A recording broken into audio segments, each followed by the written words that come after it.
Hello, everyone, and welcome to this follow-up edition of the Rudcast, where we will be answering Devon's questions from last time because he was so wonderfully helpful in asking 3 awesome questions. So these two are kind of related, so I'm going to answer them together. First, he asks, how do I focus my book in such a way to really craft a niche in a market? Similarly, when you're dealing with a broad subject matter, how do you really nail down what is the main point you want to get across in your book? The reason I'm answering these together is because the main point you want to get across in your book is your niche. Study the market that you want to enter and find what's missing. Study the 5, 10, 15, 20 most popular books related to your broad subject matter. See how they're positioned, see what their thesis is, see what their book description says, read their reviews, especially their 2, 3, and 4-star reviews, see what people criticize, see what people praise, and see what can I say that's unique in this market. That is how you craft a niche. Now, there are tons of ways you can do this. You can take a different tone than everyone else. You can take a different stance than everyone else. That's probably the easiest way, is to disagree with the mainstream narrative. Episode I was talking about the subtle art of not giving a fuck. If someone were to write the subtle art of giving all the fucks, it'd probably do fairly well.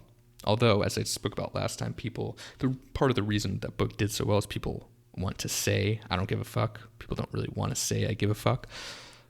You could probably make that work if you made it giving a fuck about important things, like the subtle art of giving a fuck about climate change, about racism, about things like that. Could probably work really well. Feel free to steal that idea if you want. But being polarizing, disagreeing with a mainstream narrative is probably the easiest way to do this. Targeting a different audience is a good way to do this. Let's say you're in a niche that doesn't really relate to women, that doesn't really relate to men, that doesn't really relate to trans people, that doesn't really relate to rich people, poor people, people in a certain country, people in a certain part of your country. By focusing on a specific segment of the market that has less competition, you become the only player in that arena. But you don't have to do this demographically. Like I said, this can be a psychological thing. This can be a psychographic thing. This can be a spiritual thing. I've spoken to a lot of people who will say things like, I write to enlightened X, awakened X. And things like that are really interesting because these are relatively new markets where people will say things like that, and you can believe that's a real thing or not. It doesn't matter. If people believe it, then it's a niche. If you're latching onto some sort of belief that someone has, that's a niche. So don't just think in terms of demographics, think of psychographics, think of beliefs. What's a set of people that believe some common thing, and how can I latch onto their existing beliefs and add something on that's unique? And that's really it. How do you focus a book in such a way to really craft a niche? You say something different. When I say something different, I don't mean say something unpopular. I don't mean say something a tiny bit different. I mean say something wholly unique, completely unique. This will take a little bit of time to hone in on, but if you really just focus on your unique life experience, what's the book that only you can write? What do you disagree with as part of the mainstream narrative? What's different about your story? What's different about your upbringing? What's different about your future, your past, your present? What's different about the emotions that you're experiencing?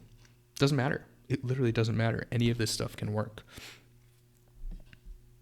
You can be funnier than everyone else. You can be more serious than everyone else. You can do more research than everyone else. You can do less research than everyone else. You can combine what's already out there in a unique way. You can aggregate everyone else's research and add something on top of it, as long as you, of course, cite people and don't plagiarize. It does not matter. Just find what's unique about your perspective. Make sure it doesn't exist in the market. Do your research. And plant your flag as I am one of a kind in some small way. It doesn't have to be that you're changing the world. It's just, I have one small difference in perspective that one group of people might rally behind, and here I am. Come join me. And that's all for today. If you need help finding what is unique about yourself and your ideas, definitely apply for my coaching program. We will start with a very, very casual conversation about your life, your ideas, and whatnot. It does not have to be super serious. You do not have to have a super well thought out idea. I will give you some help for free, and if we both decide it's a good fit, I will invite you into the program, and if not, I will still wish you all the best. So if you're interested in that, just check out platypusbooks.com/call. That is PLATYPUS books.com/call. Have a wonderful, wonderful week.